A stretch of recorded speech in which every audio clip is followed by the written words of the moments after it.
بہت مشکل سے زارا نے کھانا کھایا تھا، آنسو بہاتے ہوئے۔ شاہجہان بیگم، عبدالرحمن، عارفہ بیگم، سب کی نظر روتی ہوئی زارا پر تھی۔ البتہ نائلہ بیگم زارا کو دیکھ کے ضرور ٹیبل سے اٹھ کے اپنے کمرے میں جا چکی تھی۔ حسن آدھی روٹی کھا کر ہی نائلہ بیگم کے پیچھے گیا تھا۔ وہ اپنے کمرے میں جا کر بیٹھی تھیں۔ دروازے پہ دستک دے کے حسن اندر آ گیا۔ نائلہ بیگم کے ماتھے پہ بل پڑے ہوئے تھے۔ مومانی کیا ہوا ہے، آپ کھانا کیوں نہیں کھا رہی؟ حسن کی بات سن کے نائلہ بیگم نے تیکھی نظر اس پہ ڈالی۔ تم اچھی طرح جانتے ہو مجھے اس لڑکی سے نفرت ہے۔ میرے بیٹے کو کھا گئی ہے یہ، اور تمہیں اس کی پرواہ ہے؟ ارے مرنے دو اسے کمرے میں وہیں رہنے دیتے، کیوں اسے باہر لے کے آئے ہو؟ حسن بیڈ کے سامنے رکھی کرسی پہ بیٹھ گیا۔ مومانی کیا ہو گیا آپ کو؟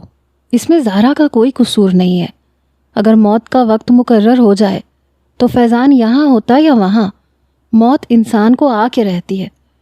نائلہ بیگم کے ماتھے پہ ابھی بھی بل تھے، لیکن بولی کچھ نہیں۔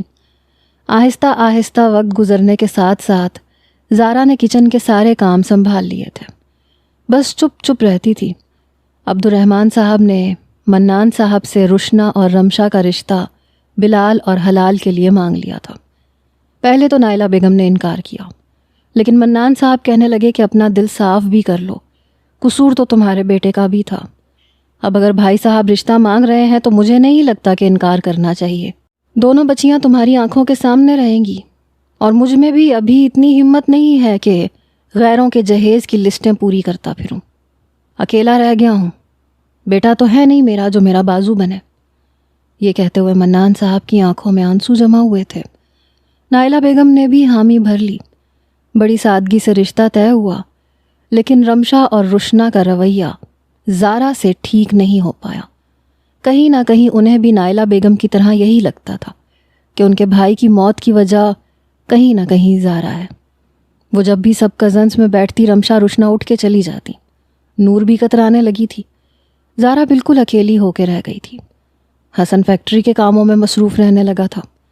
ایک بار گھر آیا تو کچن سے برتن دھونے کی آواز آ رہی تھی۔ رات کا 1 بج رہا تھا۔ وہ جیسے ہی کچن میں داخل ہوا تو دیکھا زارا برتن دھو رہی ہے۔ حالانکہ اتنی اچھی تو وہ کبھی بھی نہیں تھی۔ وہ کچن میں آ گیا۔ کیا کر رہی ہو تم؟ حسن کی آواز پہ وہ بری طرح سے چونکی، جیسے کسی گہری سوچ سے باہر نکلی ہو۔ پلٹ کے حسن کی طرف دیکھا۔ کچھ نہیں، مہمان آئے تھے تو کافی برتن اکٹھے ہو گئے تھے۔ میں نے اماں سے کہا کہ میں دھو لوں گی، وہ آرام کر لیں۔ یہ کہتے ہوئے کھانس رہی تھی۔ چہرہ کچھ اترا اترا سا لگ رہا تھا۔ حسن اس کے پاس آیا، لگ رہا تھا جیسے بیمار ہو۔ بے ساختہ ہی حسن نے اپنے ہاتھ کی پشت اس کی پیشانی پہ رکھی۔ بخار سے پیشانی تپ رہی تھی۔ زارا تمہیں بخار ہے اور تم برتن دھو رہی ہو؟ حسن نے اس کے ہاتھ سے برتن چھین کے ایک طرف رکھے، سنک سے اس کے ہاتھ دھلوانے لگا۔ کیا کر رہے ہو تم؟ کچھ نہیں ہوا ہے، مر نہیں جاؤں گی میں اتنے سے بخار پہ۔ میرا ہاتھ چھوڑو اور میرے معاملات میں مت پڑا کرو۔ زیادہ میرا شوہر بننے کی کوشش نہ کرو تو بہتر ہے۔ یہ سن کے حسن کے اندر تو گویا آگ لگی۔ ایک تھپڑ ماروں گا تمہارے منہ پہ تو ہوش ٹھکانے آ جائیں گے تمہارے۔ چھوڑو یہ برتن۔ زبردستی اس نے اس کے ہاتھ دھلوائے اور اسے کچن سے باہر لے آیا۔ چلو میرے ساتھ، تمہیں ڈاکٹر کے پاس لے کے جاؤں۔ لیکن زارا اپنا ہاتھ چھڑوا چکی تھی۔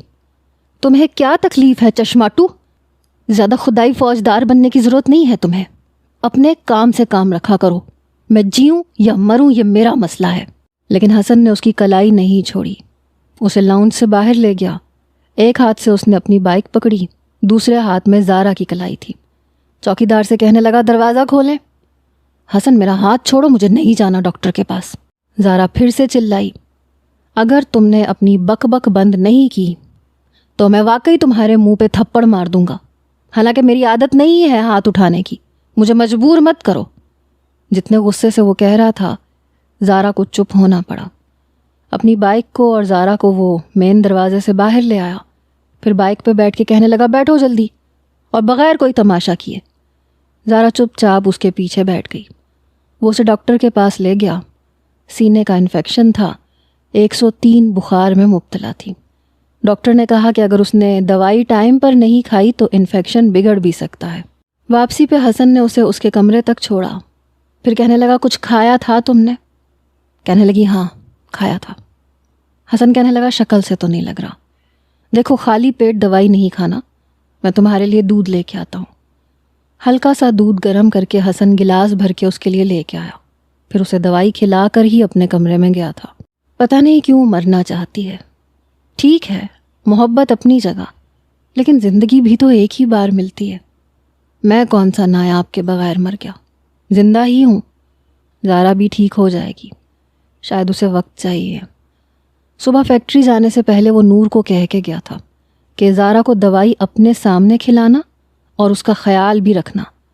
کیا باقی لڑکیاں مر گئی ہیں جو تیز بخار میں بھی زارا برتن دھو رہی تھی؟ یوں تو شاید حسن کی کوئی نہ سنتا، لیکن آج کل فیکٹری کی ساری بھاگ دوڑ اسی کے ہاتھ میں تھی اور وہ جی جان لگا کے محنت کر رہا تھا۔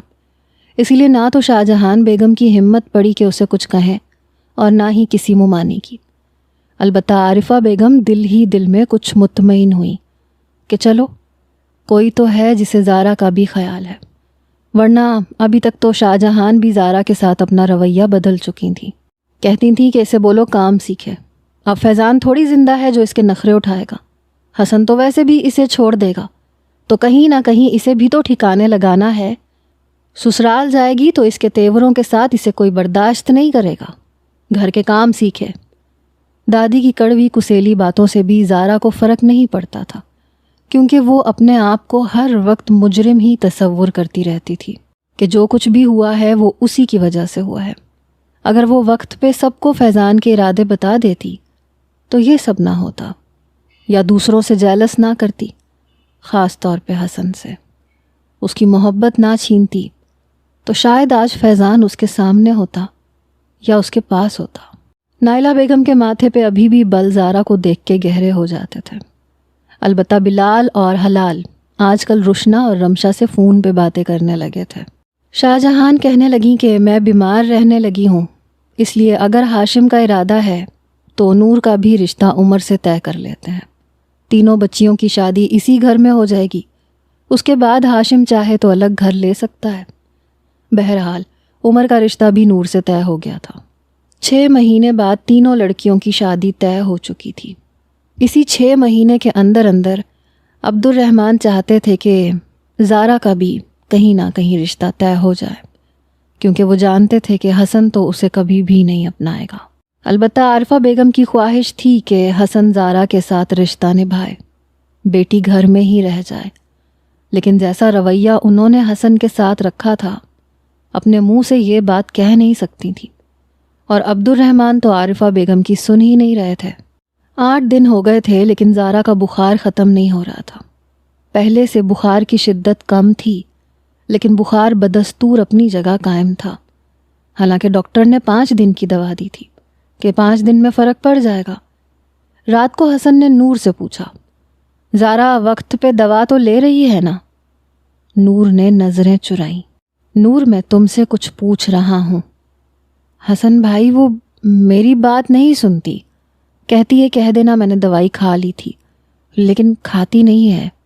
سب کی سب دوائیاں ڈریسنگ ٹیبل کی دراز میں ہی رکھی ہیں، اور مجھے ڈانٹ دیتی ہے کہ خبردار جو تم نے حسن کو کچھ بتایا۔ یہ سن کے حسن کا پارا ہائی ہوا، کہنے لگا اچھا ٹھیک ہے، جاؤ کھانا لے کے آؤ۔ کھانا بھی یقیناً اس نے نہیں کھایا ہوگا۔ نور نے نفی میں سر ہلایا۔ وہ تھک ہار کے ابھی لیپ ٹاپ پہ بیٹھا ہی تھا جب نور اس کے لیے چائے بنا کے لائی۔ تبھی اس نے زارا کے بارے میں پوچھا تھا۔ پتہ نہیں یہ لڑکی اتنی ڈھیٹ کیوں ہے، کیوں مجبور کرتی ہے کہ اس کے ساتھ ہمیشہ سختی سے ہی بات کی جائے۔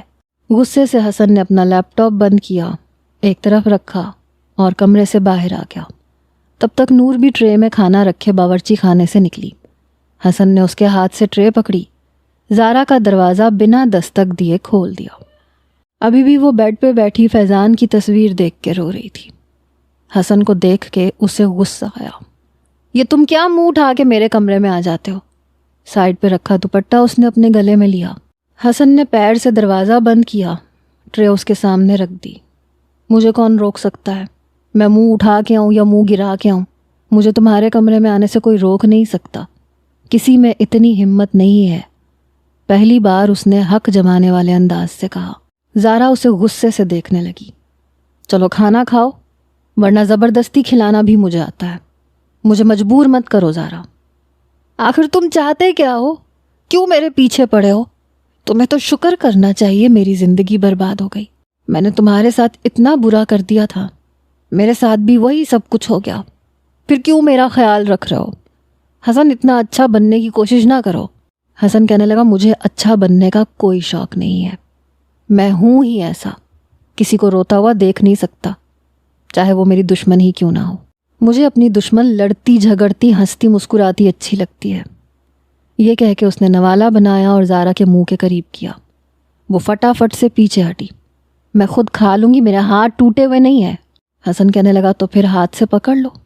میں نے کب کہا ہے کہ میرے سامنے منہ کھول کے بیٹھو اور میں تمہارے منہ میں نوالے ڈالوں؟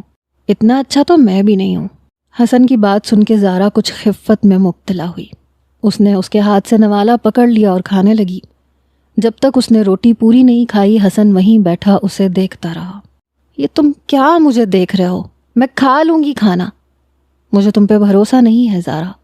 میرے سامنے کھانا کھاؤ اور پھر میڈیسن کھانا، اور صبح تمہیں ناشتہ میں اپنے سامنے کروا کے میڈیسن کھلا کے ہی جاؤں گا، کیونکہ نور کو تو تم دھمکا دیتی ہو، کمرے سے بھگا دیتی ہو. یہ سن کے زارا کو نور پہ غصہ آیا. اسے تو میں چھوڑوں گی نہیں، میری شکایتیں لگاتی رہتی ہے تم سے. اور تم کیا چیز ہو؟ جانتے ہو میں تم سے ڈرتی ورتی نہیں ہوں. حسن مسکرانے لگا. ہاں مجھے پتا ہے، مجھ سے ڈرتی نہیں ہو تم. جلدی سے کھانا کھاؤ، اتنا فارغ نہیں ہوں میں کہ یہاں بیٹھ کے ڈیوٹیاں دیتا پھروں، اور بھی بہت سے کام ہیں مجھے. دوائی اپنے سامنے زارا کو کھلا کر ہی حسن کمرے سے گیا. صبح بھی ناشتے کے بعد اسے میڈیسن بھی اپنے سامنے کھلا کے فیکٹری گیا تھا. رات کا کھانا زارا نہیں بنایا تھا، کھانا بنانا وہ سیکھ چکی تھی. سب لوگ کھانا کھا چکے تھے، زارا کو بھوک نہیں تھی، لیکن یہ ڈر بھی تھا کہ آتے ہی حسن اسے اپنے سامنے بٹھا کے کھانا کھلائے گا اور مسلسل اسے دیکھے جائے گا. اس کا ایک ایک نوالا دیکھے گا کہ وہ کھا رہی ہے یا نہیں. اس لیے اس سے بہتر ہے کہ وہ خود ہی کھا لے. لیکن جیسے اس نے پتیلی سے ڈھکن اٹھایا تو سالن ختم تھا. پھر حسن کی بھی فکر ستانے لگی کہ سب لوگ فیکٹری سے 8 بجے واپس آ جاتے ہیں، لیکن وہ دیر تک نائٹ ڈیوٹی دے کے سب ورکرز سے کام کرواتا ہے تاکہ اس گھر کا نظام چل سکے، اور اسی کے لیے کچھ بھی نہیں بچا تو زارا کے لیے بھی نہیں تھا، لیکن اپنے سے زیادہ اسے حسن کی فکر ستائی. ایک تو سارا دن فیکٹری میں اپنا سر کھپاتا ہے اور کسی کو اس کی پرواہ ہی نہیں ہے. ارے کیا اس کے لیے کھانا نہیں بچا کے رکھ سکتے تھے؟ وہ منہ میں بڑبڑا رہی تھی، ساتھ میں جلدی جلدی سے پیاز کاٹ رہی تھی. فریج میں سے اس نے چکن نکالا، جلدی جلدی کھانا بنانے لگی. ایک طرف کھانا بنا رہی تھی، دوسری طرف آٹا گوندھ رہی تھی. انسان کو اتنا بھی اچھا نہیں ہونا چاہیے جتنا یہ حسن کا بچہ بننے کی کوشش کرتا ہے. نہ اپنے کھانے کی پرواہ ہے، نہ پینے کی پرواہ ہے. باقی سارے خاندان کی فکر ہے، کس کا بی پی شوٹ کر رہا ہے، کس کو بخار ہے، سب کو لے جا کے ہاسپٹل میں دکھائے گا، دوائیاں لے کے دے گا، خیریت پوچھے گا. اور وہ دادی کتنی مطلبی ہیں وہ. کل تک حسن کو برا بھلا کہتی تھی، اور آج جب دیکھا کہ وہ سب کچھ کر رہا ہے تو بیٹا بیٹا کہتے منہ نہیں تھکتا. سب پیسوں کے یار ہیں. منہ میں بڑبڑاتے ہوئے وہ سارے کام کر رہی تھی، اس بات سے انجان کہ باورچی خانے کے دروازے پہ ہاتھ باندھے حسن اس کی باتیں سن بھی رہا تھا، اسے کام کرتا ہوا دیکھ بھی رہا تھا. کچھ عجیب سا لگ رہا تھا کہ وہ رات کے اس پہر حسن کے لیے نئے سرے سے کھانا بنا رہی ہے. روٹی بنانے کے بعد زارا نے ہاٹ پاٹ میں رکھی، کھانے کی پتیلی بھی اسٹو پہ رکھی رہنے دی. جیسے ہی باورچی خانے سے باہر نکلنے کے لیے پلٹی، سامنے حسن کو ہاتھ باندھے کھڑا دیکھ کے سٹ پٹائی. گھبرائی بھی تھی کیونکہ وہ مسلسل اسے ہی دیکھے جا رہا تھا. تم کب آئے؟ وہ نظریں چرا کے پوچھنے لگی. میں تقریباً 20-25 منٹ پہلے، جب تم سب کی برائیاں کر رہی تھی. تمہیں میری بڑی فکر ستا رہی تھی، میرے لیے کھانا بنا رہی تھیں، تب آیا تھا میں. ایک ایک قدم آگے بڑھا کر وہ کہنے لگا. زارا کو اپنی بڑبڑاہٹ پہ افسوس ہوا. کیا ضرورت پڑی تھی 4 جملے حسن کی ہمدردی میں بولنے کی؟ خامخواہ خوش فہمی میں مبتلا ہو جائے گا، جو کہ وہ چاہتی نہیں تھی. وہ میں ایسے ہی پتہ نہیں کیا بول رہی تھی، مجھے خود بھی نہیں پتا. یہ کھانا بن گیا ہے، کھا لینا، یہ کہہ کے وہ کچن کے دروازے سے باہر جانے لگی. لیکن کلائی حسن کے ہاتھ میں تھی۔ تو تم نہیں کھاؤ گی؟ نہیں، میں کھا چکی ہوں۔ زارا نے جھوٹ بولا۔ میں جانتا ہوں تم نے نہیں کھایا، اور یہ سن بھی چکا ہوں۔ چلو یہیں کھا لیتے ہیں۔ وہ کچن میں ہی رکھی گول میز پہ بیٹھ گیا۔ جاؤ میرے لیے سالن ڈال کے لاؤ۔ وہی حکمانہ انداز تھا۔ زارا نے انکار نہیں کیا۔ سالن ڈالا، ہاٹ پاٹ رکھا اور خود بھی بیٹھ کر اپنی پلیٹ میں کھانا ڈالا۔ حسن کھانے کے دوران بھی اسے دیکھ رہا تھا۔ زارا اس کی نظروں سے پہلی بار الجھن محسوس کر رہی تھی۔ چند نوالے لینے کے بعد اسے دیکھنے لگی۔ وہ ابھی بھی بنا جھجکے اسے دیکھے جا رہا تھا۔ یہ مجھے اتنے غور سے کیوں دیکھ رہے ہو؟ میرے منہ پہ کارٹون بنے ہوئے ہیں کیا؟ زارا نے اسے شرم دلانی چاہی۔ وہ مسکرانے لگا۔ نہیں، کارٹون تو نہیں بنے ہوئے۔ ایکچولی تمہاری شکل ہے ہی کارٹونوں جیسی۔ ٹام اینڈ جیری دیکھا ہے تم نے؟ وہ ٹام کی جو گول شکل ہے نا، تمہاری شکل مجھے بالکل ویسی لگتی ہے۔ اور جانتی ہو، مجھے بچپن سے ٹام اینڈ جیری بڑے پسند ہیں۔ جان بوجھ کے وہ زارا کو تنگ کر رہا تھا۔ زارا نے اسے آنکھیں پھاڑے دیکھا۔ اور تمہاری شکل کیسی ہے؟ تمہاری شکل بالکل ڈوریمون جیسی ہے۔ بجائے غصہ کرنے کے وہ ہنس رہا تھا۔ اور یہ اپنی بتیسی جو ہے نا، اس کو منہ میں رکھ کے ہنسا کرو۔ لگتا ہے ڈینٹونک کا اشتہار دینے لگے ہو۔ حسن کہنے لگا، اچھا چلو یہی سمجھ لو۔ کھانا وہ کھا چکا تھا۔ زارا، یہ سمیٹنے کے بعد مجھے ایک کڑک چائے بنا کے دے دو۔ یہ سن کے زارا نے فوراً انکار کیا۔ تمہاری نوکر نہیں ہوں میں، نہ تمہاری ملازمہ ہوں۔ میں نے آج تمہارے لیے کھانا کیا بنا دیا، تم تو فری ہو گئے۔ میں نہیں بناؤں گی چائے۔ حسن اس کے پاس آ کے کھڑا ہو گیا۔ اتنی محنت کرتا ہوں میں، دن رات فیکٹری میں تھک جاتا ہوں، کسی کو میرا احساس ہی نہیں ہے۔ کسی کو تو احساس کرنا چاہیے نا۔ زارا، مجھے چائے پینی ہے، تمہارے ہاتھ کی پینی ہے۔ میں انتظار کروں گا، چائے لے کے کمرے میں آ جانا۔ پتہ نہیں کیوں حسن کو لگا کہ وہ چائے لے کے ضرور آئے گی۔ یہ کہہ کے وہ کمرے میں چلا گیا۔ اپنے آپ کو پتہ نہیں کیا سمجھتا ہے۔ میں نے کھانا کیا بنا دیا، سمجھ رہا ہے کہ پتہ نہیں میں اس کی ملازمہ بن گئی ہوں۔ مجھے کوئی فرق نہیں پڑتا، میں نہیں بناؤں گی اس کی چائے۔ تھک رہا ہے تو میری خاطر تھوڑی تھک رہا ہے۔ کس نے کہا ہے پورے خاندان کا بیڑا اٹھائے؟ مت اٹھائے۔ روشنا سے کہہ دے نا، بڑی بہن بنی پھرتی ہے اس کی، چائے بنا کے دے دے، یا نور سے کہہ دے، وہ تو ابھی بھی جاگ رہی ہوگی۔ ساری رپورٹیں اسے دیتی ہے، چائے بنا کے بھی دے دے نا۔ میں کیوں دینے لگی؟ میں نہیں دوں گی۔ پتہ نہیں وہ اپنے آپ کو سمجھا رہی تھی یا اندر ہی اندر کہیں نہ کہیں یہ ڈر تھا کہ شاید وہ انکار نہیں کر پائے گی۔ سب کچھ سمیٹنے کے بعد اپنے کمرے میں جا کے لیٹ گئی۔ دیکھا تو نور موبائل پہ عمر سے بات کر رہی تھی۔ یہ تم کیا کر رہی ہو؟ فون بند کرو۔ یہ اچھا تماشا لگا رکھا ہے تم لوگوں نے۔ رشتے کیا طے ہوئے، تم لوگوں کو فون پہ باتیں کرنے سے فرصت نہیں ہے۔ پتہ نہیں کیوں زارا کو غصہ آ رہا تھا۔ نور نے فون بند کر دیا۔ کہنے لگی، تو تمہیں کیا تکلیف ہے؟ تم بھی حسن بھائی سے بات کر لیا کرو۔ ہماری تو منگنیاں ہوئی ہیں، تم تو ویسے بھی ان کے نکاح میں ہو۔ یہ سن کے زارا کو مزید غصہ آیا۔ نور، زبان سنبھال کے بات کرو۔ میں نے اس کے ساتھ شوق سے نکاح نہیں کیا تھا، اور آئندہ مجھے کبھی بھی نکاح کا طعنہ مت دینا۔ میری طرف سے بھاڑ میں جاؤ، جس سے مرضی بات کرو میری بلا سے۔ مجھے صرف یہ کہنا ہے کہ جا کے حسن کو چائے بنا کے دو، چائے مانگ رہا ہے وہ۔ اندر ہی اندر زارا چاہتی تھی کہ چائے نور کے ذریعے ہی صحیح، لیکن حسن تک پہنچ جائے۔ پتہ نہیں کتنا تھکا ہوا ہے، ابھی بھی لیپ ٹاپ پہ اپنا سر کھپائے گا۔ میں کیوں بنا کے دینے لگی؟ مجھے حسن بھائی نے نہیں کہا، مجھ سے کہتے تو میں بنا کے دے دیتی۔ تم سے کہا ہے نا، تو تم جا کے بنا کے دو۔ نور نے صاف انکار کیا۔ زارا تکیے پہ لیٹ چکی تھی، اٹھ کے بیٹھ گئی۔ بڑی بدتمیز ہو تم۔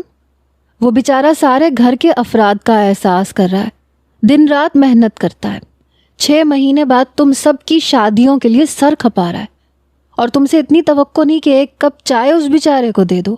نور اپنی مسکراہٹ دبانے کی کوشش کر رہی تھی۔ اتنا ہی تمہیں اس بیچارے پہ ترس آ رہا ہے تو تم کیوں نہیں بنا دیتی؟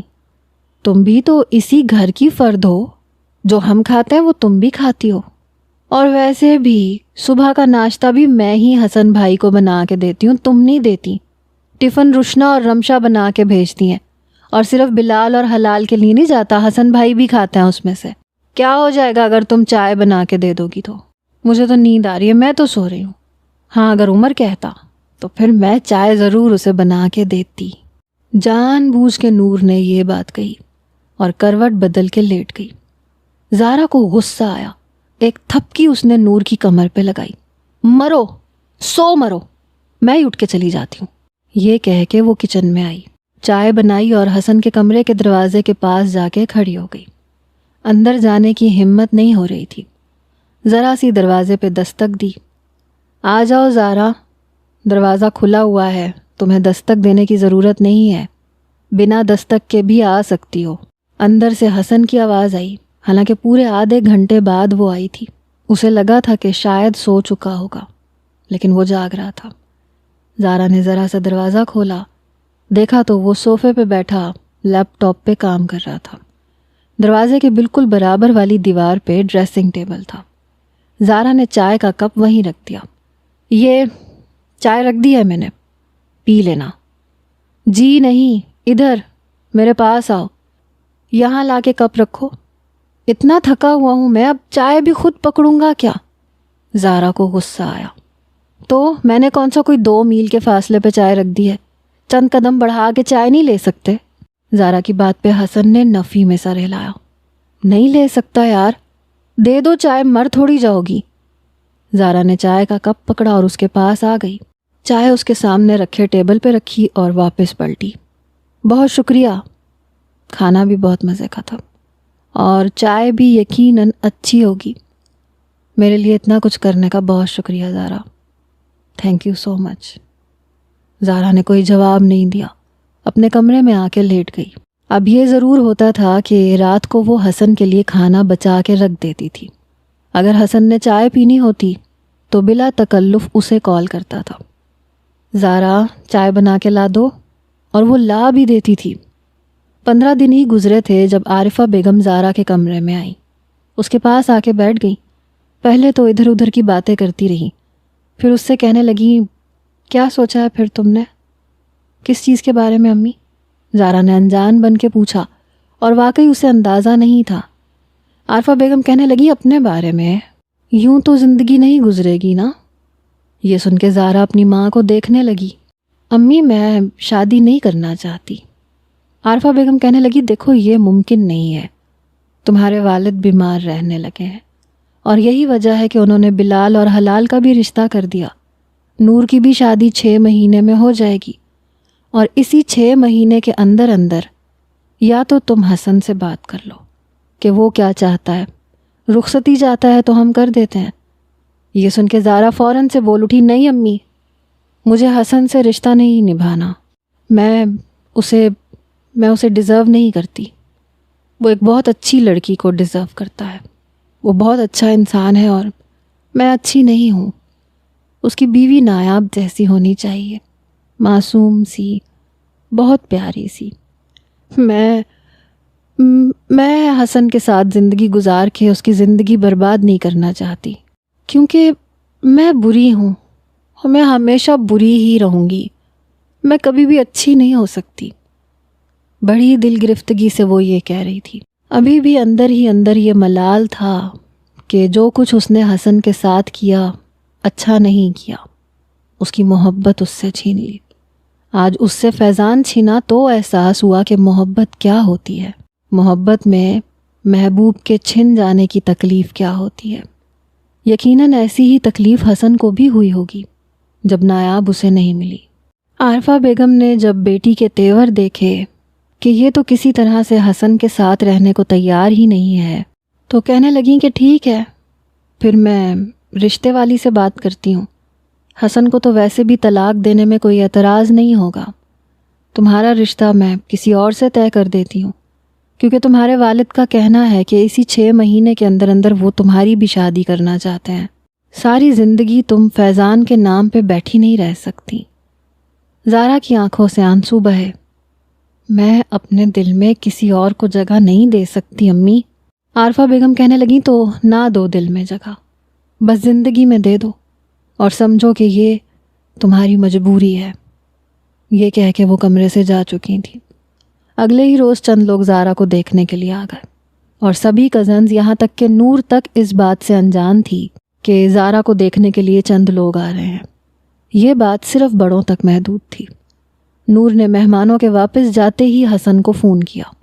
وہ اس وقت بھی مصروف تھا، ورکرز کو سمجھا رہا تھا کہ انہیں کس طرح سے کام کرنا ہے۔ نور کی کال پہ کال آ رہی تھی۔ حسن نے سامنے کھڑے ورکر سے کہا، یہ بٹن دیکھیں، یہ دونوں آگے پیچھے لگے ہوئے ہیں، یہ ٹھیک کروائیں، مجھے کوئی شکایت نہیں آنی چاہیے۔ یہ کہہ کے اس نے نور کا فون کان پہ لگایا۔ ہاں بولو، کیا کام ہے؟ تم جانتی ہو نا اس وقت میں کتنا بیزی ہوتا ہوں۔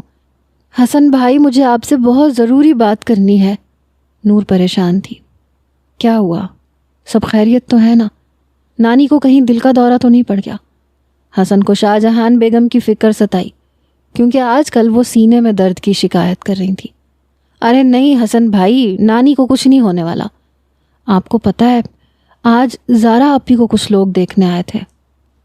یہ سن کے حسن کو حیرت کا جھٹکا لگا، اور بڑی زور کا لگا۔ کیا کہہ رہی ہو تم؟ کون آیا تھا؟ حسن کو اپنے کانوں پہ یقین نہیں آ رہا تھا۔ زارا آپی کو چند لوگ دیکھنے آئے تھے ان کے رشتے کے لیے۔ اب سمجھ میں آ گئی آپ کو بات؟ حسن کہنے لگا، ایسا کیسے ہو سکتا ہے؟ پاگل تو نہیں ہو گئے سب لوگ؟ حسن کو پتہ نہیں کیوں غصہ آیا۔ پاگل ہی تو ہو گئے ہیں۔ ارے وہ آپ کے نکاح میں ہے، پھر ان کا رشتہ کیوں دیکھا جا رہا ہے؟ آپ کو پتہ ہے دادی بھی بیٹھی ہوئی تھی، اور امی اور بابا بھی، مطلب تینوں کی ملی بھگت لگ رہی ہے مجھے۔ ہمیں باقیوں کو تو کانوں کان خبر تک نہیں ہوئی، یہاں تک کہ غزالہ پھپھو کو بھی کچھ نہیں پتا تھا۔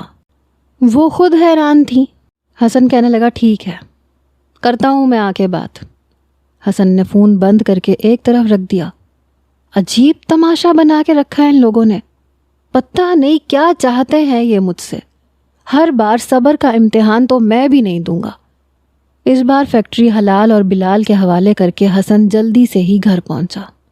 شاہ جہان بیگم، عارفہ بیگم اور عبد الرحمن صاحب لاؤنج میں ہی بیٹھے باتیں کر رہے تھے۔ لڑکا شریف ہے، زیادہ امیر تو نہیں ہے، لیکن پھر بھی اچھے لوگ ہیں۔ عبد الرحمن نے آنے والے لوگوں پہ نیم رضامندی ظاہر کی۔ ہاں وہ سب تو ٹھیک ہے، لیکن عبد الرحمن بیٹا، لڑکے کی عمر بھی تو دیکھو، زارا سے 12-15 سال بڑا لگ رہا تھا۔ شاہ جہان بیگم کو لڑکا پسند نہیں آیا تھا۔ اماں چھوڑیں بھی ان باتوں کو، آپ کو پتہ ہے نا جو کچھ زارا نے فیضان کے کہنے پہ کیا ہے، لوگوں کو باتوں کا موقع مل گیا تھا۔ شکر کریں کہ ان لوگوں نے کوئی سوال نہیں اٹھایا، زارا انہیں پسند آ بھی گئی ہے۔ حسن یہ ساری باتیں بڑے چپ چاپ خاموشی سے سن رہا تھا، پھر قدم بڑھا کے سامنے آ کے کھڑا ہو گیا۔ کس کے رشتے کی بات ہو رہی ہے؟ بڑے سخت لہجے میں حسن نے تینوں کو دیکھتے ہوئے کہا۔ عارفہ بیگم تو کچھ نہیں بولی، لیکن اندر ہی اندر رشتہ انہیں بھی پسند نہیں آیا تھا۔ زارا کی شادی کی بات ہو رہی ہے، عبد الرحمن صاحب نے نظر چراتے ہوئے کہا۔ کیوں ماموں؟ زارا کے رشتے کی بات کیوں ہو رہی ہے؟ کیا آپ کو نہیں پتا کہ میرا اس سے نکاح ہوا ہے، میری بیوی ہے وہ؟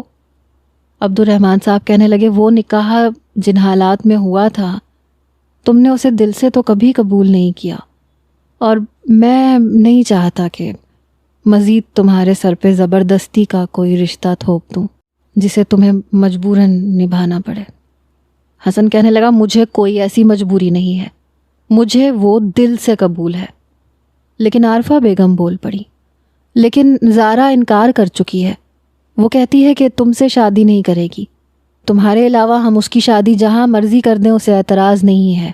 یہ سن کے حسن کو اور بھی غصہ آیا۔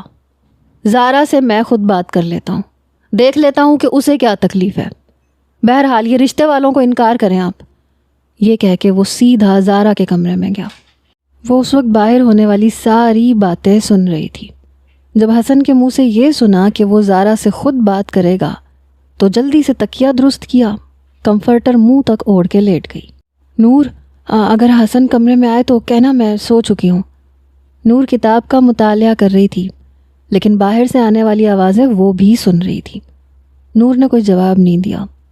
کمرے کا دروازہ کھلا، حسن بڑے غصے سے اندر داخل ہوا، لیکن زارا کو یوں کمفرٹر میں چھپا دیکھ کے سمجھ گیا کہ جان بوجھ کے بہانہ بنا رہی ہے، بات نہیں کرنا چاہتی۔ نور تم باہر جاؤ، حسن نے آتے ہی یہ کہا۔ کمفرٹر کے اندر لیٹی زارا کا دل زور سے دھڑکا۔ دوسرے ہاتھ سے اس نے نور کا ہاتھ پکڑ لیا تاکہ وہ نہ جا سکے، لیکن نور نے ہاتھ چھڑوایا۔ ارے میرا ہاتھ چھوڑو، مجھے کیا کباب میں ہڈی بنا رہی ہو؟ تم جانو حسن بھائی جانے، میں تم دونوں کے بیچ میں نہیں آنے والی، اور نہ میں حسن بھائی سے یہ جھوٹ بولوں گی کہ تم سو رہی ہو۔ حسن بھائی یہ جاگ رہی ہے، آپ کو دیکھ کے لیٹی ہے۔ یہ کہہ کے نور کمرے سے باہر جا چکی تھی۔ دل ہی دل میں زارا نے نور کو جی بھر کے گالیاں دی۔ بہن میری ہے، ساتھ اس کمینے کا دے رہی ہے۔ نور تم مجھ سے مر جاؤ گی، دیکھ لینا۔ دل ہی دل میں وہ تل ملا کے رہ گئی۔ حسن نے کمرے کا دروازہ بند کیا، اس کے پاس آیا، کمفرٹر پکڑا اور ایک جھٹکے سے اتار کے دور پھینکا۔ اٹھ کے بیٹھو، بڑے غصے سے بولا تھا۔ زارا اٹھ کے بیٹھ گئی۔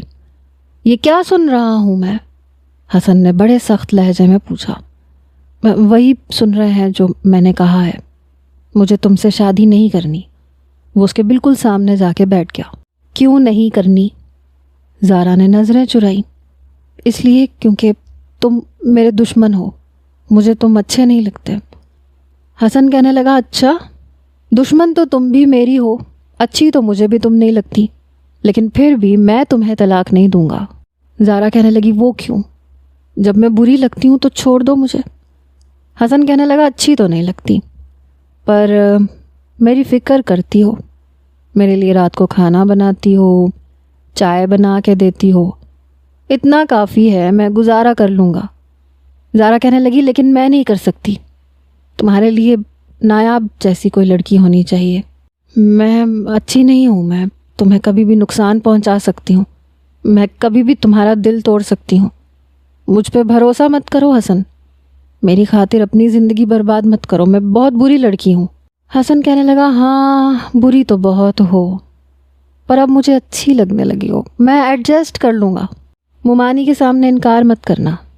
انکار نہیں سنوں گا میں، انکار کرو گی تب بھی نہیں سنوں گا۔ سن رہی ہو نا میں کیا کہہ رہا ہوں تم سے؟ بڑے دھیمے لہجے میں حسن اسے دیکھتے ہوئے کہہ رہا تھا، جو پتہ نہیں کب اور کیسے اس کے دل میں اپنی تھوڑی سی جگہ بنا چکی تھی۔ باقی کی جگہ شاید وقت کے ساتھ ساتھ بن جاتی، لیکن اپنے پہلو میں رملہ کو دیکھ کے فیضان کے ہوش اڑے تھے۔ سب کچھ یاد آ گیا تھا، ماضی بھی اور حال بھی۔ دماغ چکر کھا کے رہ گیا تھا۔ رملہ اٹھ کے بیٹھ گئی۔ حسن کیا ہوا تمہیں؟ کون ہے یہ زارا؟ کیا باتیں کر رہے تھے تم؟ اس سے پہلے کہ رملہ اپنا ہاتھ اس کے چہرے پہ رکھتی، فیضان نے ایک جھٹکے سے اس کا ہاتھ پیچھے کیا، بیڈ سے کھڑا ہو گیا۔ یہ دیکھ کے رملہ کو حیرت ہوئی۔ حسن کیا بات ہے، کیا ہوا ہے تمہیں؟ میں حسن نہیں ہوں، میں حسن نہیں ہوں، میں فیضان ہوں، میں فیضان۔ وہ سمجھ نہیں پا رہا تھا کہ بات کو کیسے کرے، کیسے سنبھالے۔ رملہ کچھ دیر اسے حیرت سے دیکھتی رہی۔ تم فیضان ہو؟ کون فیضان ہو؟ رملہ میں فیضان ہوں، مجھے سب کچھ یاد آ گیا ہے۔ یہ سن کے رملہ کے چہرے پہ مسکراہٹ چھائی۔ ریلی حسن، تمہیں سب کچھ یاد آ گیا؟ ابھی بھی رملہ اسے حسن ہی کہہ رہی تھی۔ بیڈ سے کھڑے ہو کے وہ فیضان کے مقابل کھڑی ہو گئی۔ میں نے کہا تو ہے میں حسن نہیں ہوں، میں فیضان ہوں۔ فیضان پھر سے بولا تھا، تم جو کوئی بھی ہو میرے لیے حسن ہو۔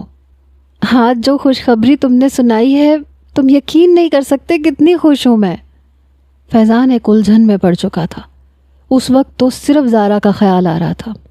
پتہ نہیں کتنے عرصے سے وہ اپنی یادداشت بھولا ہوا تھا۔ پتہ نہیں زارا کا کیا ہوا ہوگا۔ رملہ کی محبت، رملہ کا ساتھ، سب کچھ فیضان وقتی طور پہ بھول چکا تھا۔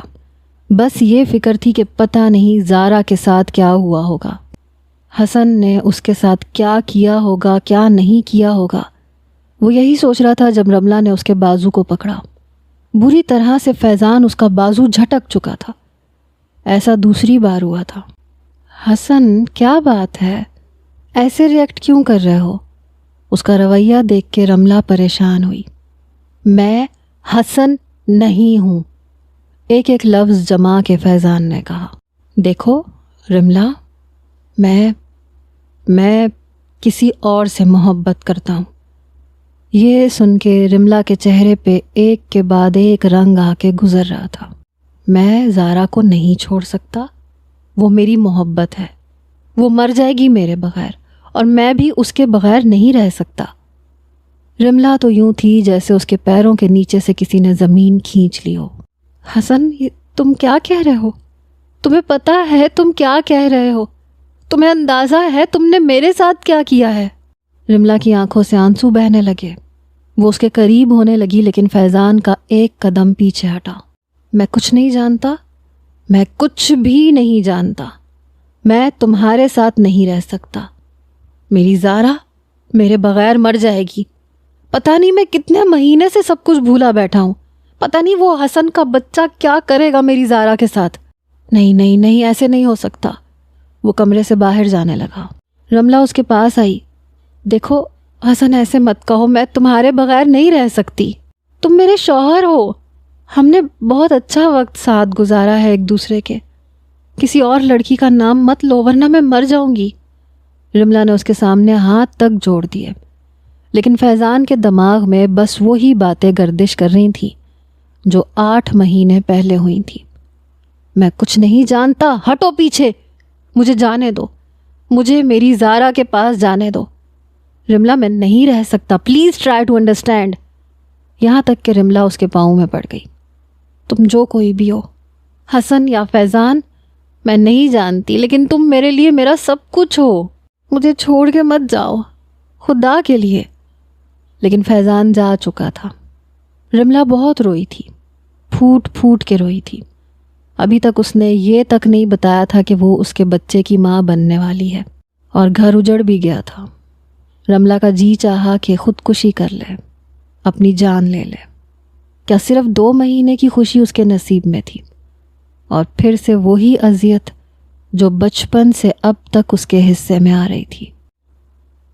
فیضان اپنے فلیٹ میں گیا، اپنا پاسپورٹ لیا، اپنی ٹکٹ کنفرم کروائی، اور 2 دن کے اندر وہ پاکستان روانہ ہو چکا تھا۔